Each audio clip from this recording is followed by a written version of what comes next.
So yan, good morning mga people. Meron ulit tayo ngayong crankcase ng motor. Hindi ko lang alam kung anong motor to kasi hindi ko na natanong yung may-ari. Basta ang problema nito is yung sa kick niya may crack. Yan, kung nakita nyo, yan, may crack.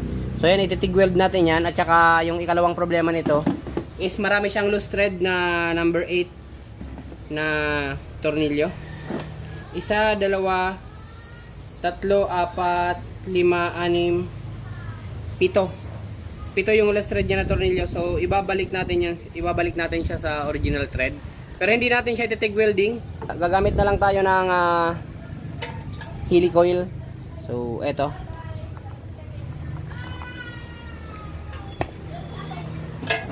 Yung sinasalpak sa thread. Yan.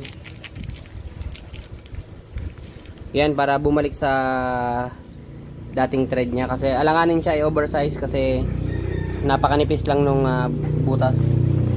Unahin muna natin itong iti-TIG weld. Grinder muna natin.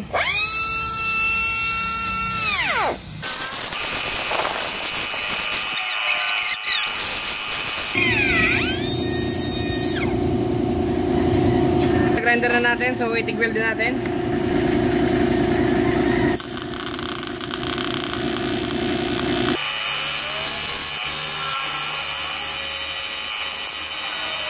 Kaya wala na yung crack. Ayusin na natin yung mga loose thread na thread.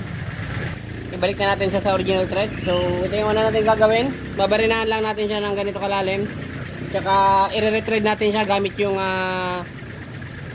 kasabay dito na pang thread. At tsaka ipapasok na natin tong helicoil thread insert. So thread insert yung tawag dito.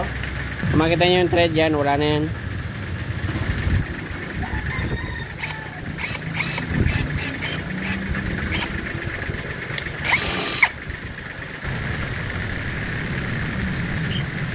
Pwede naman to i-TIG weld tsaka i-thread siya sa original.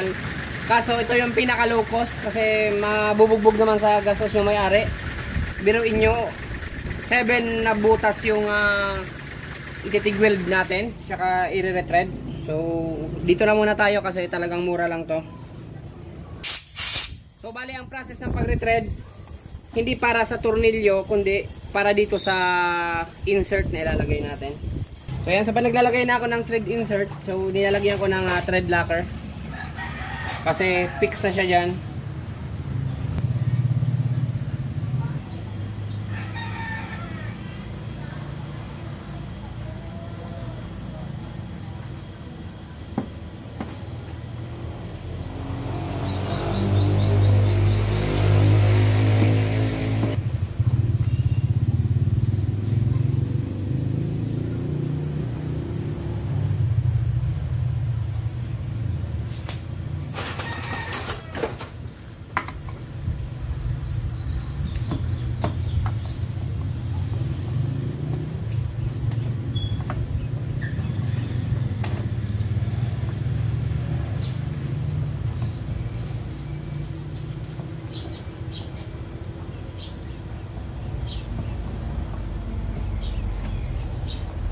So yan, okay na yung isang thread. So yan.